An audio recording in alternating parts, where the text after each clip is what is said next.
The directions here are to expand. That means we're going to take this single log and we're going to write it with multiple logs. That process looks like this.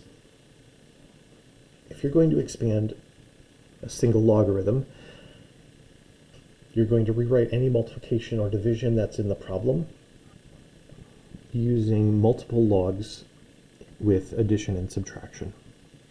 After you do that step, the second step of expanding, you're going to take any exponents that are in the problem and you're going to write those as coefficients. So for this problem, our first step, we want to rewrite any multiplication or division that's in this problem using addition or subtraction.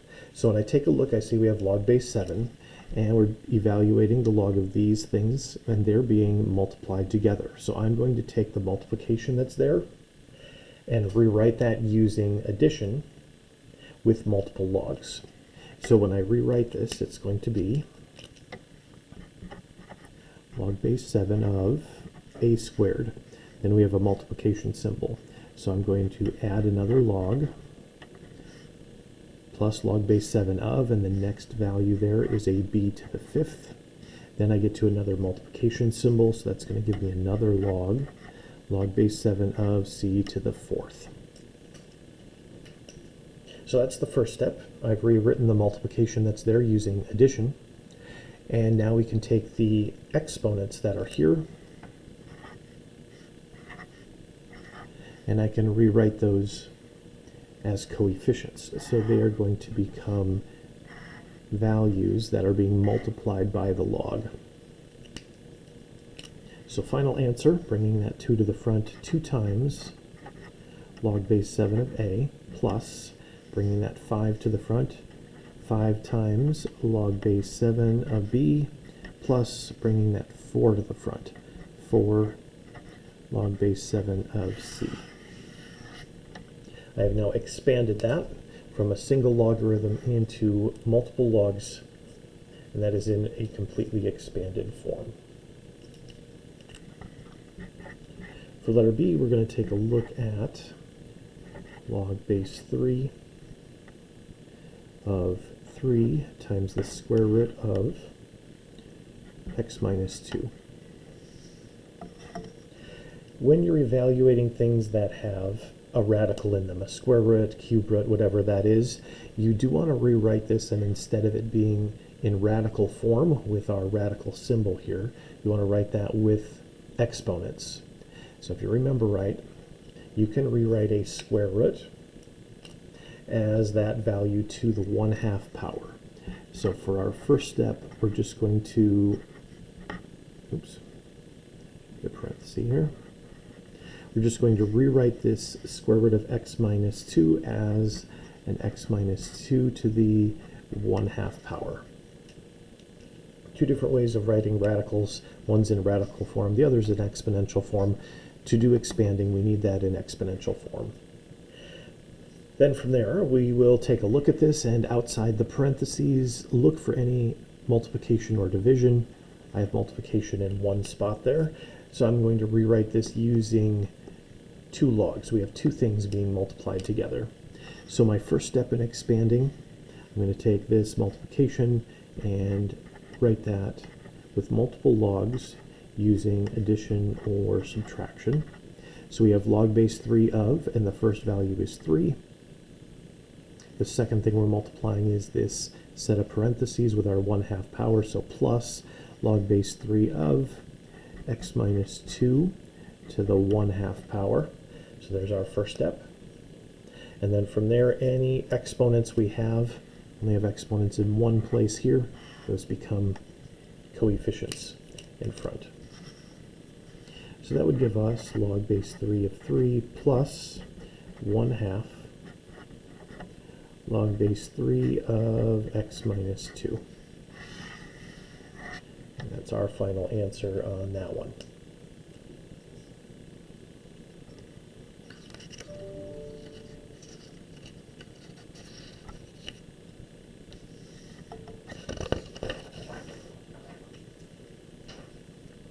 For letter C,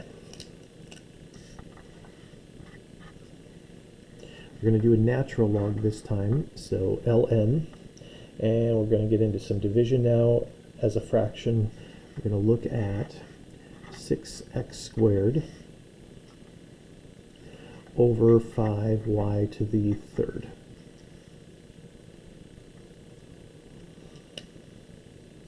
All right, so you want to take a look and see when you expand if you have any multiplication or division, and in this problem we do have both. Up on the top I do have some multiplication, that is 6 times x squared. Down in the bottom some multiplication there too, that's 5 times y to the third, and obviously with that fraction we do have some division. So as a first step, I'm going to rewrite those 4 different values. We have 4 values on the top and the bottom that are being multiplied or divided. I'm going to take those 4 values and write them as 4 separate logs. You can do this in a couple of steps or one big step. One big step is not super big actually, so we're going to do it in just one step. Be a little more efficient.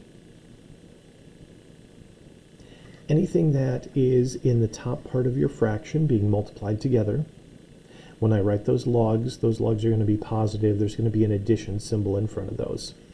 Anything that comes from the bottom is going to have a subtraction in front of it when I rewrite it.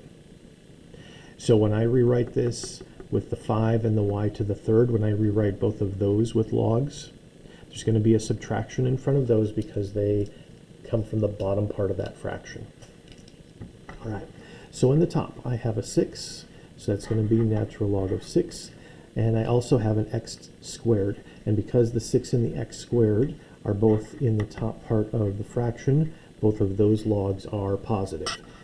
There's a positive log here, there's nothing in front, but that's a positive, and then in front of this log we do have addition. From the bottom of the fraction we have a 5, and because it comes from the bottom we need subtraction with that one, and same with the y to the third. So there's your first step on how we would expand that. And then from there, any exponents, those need to become coefficients. So final answer, natural log of 6 plus 2 natural log of x minus natural log of 5 minus 3 natural log of y. Now that is in expanded form.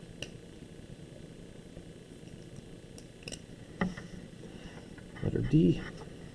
Let's take a look at log of 5ab to the negative 2 power.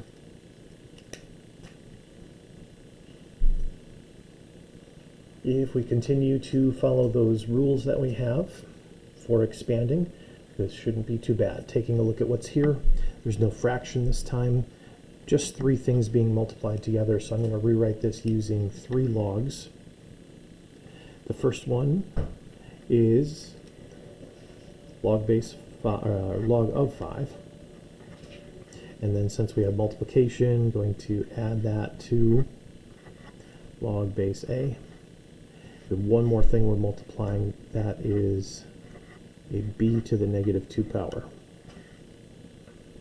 So expand your logs using addition, and then any exponents you have, those become your coefficients in front.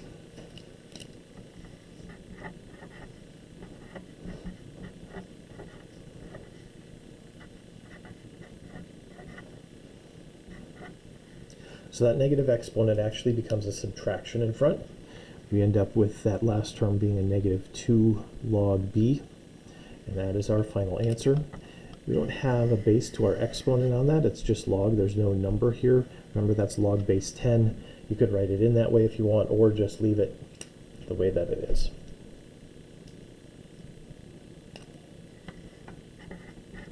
For letter E, log base 2, we have x cubed times x plus 2, all of that over a 3x minus 4 raised to the 1/5 power.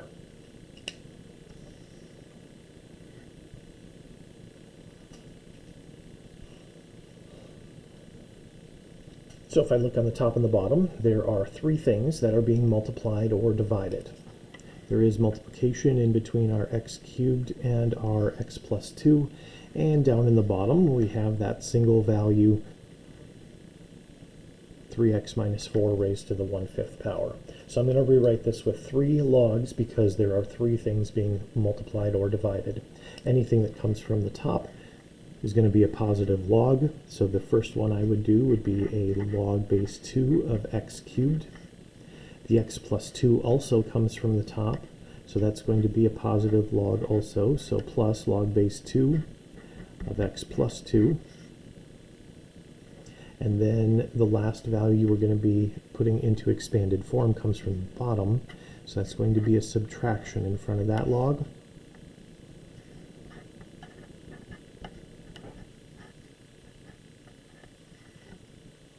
We do have a couple of exponents.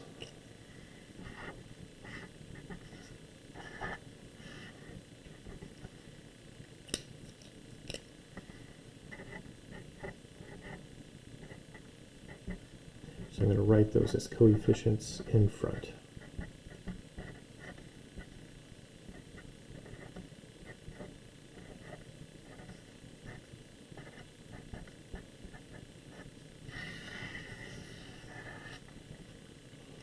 And that is our final answer.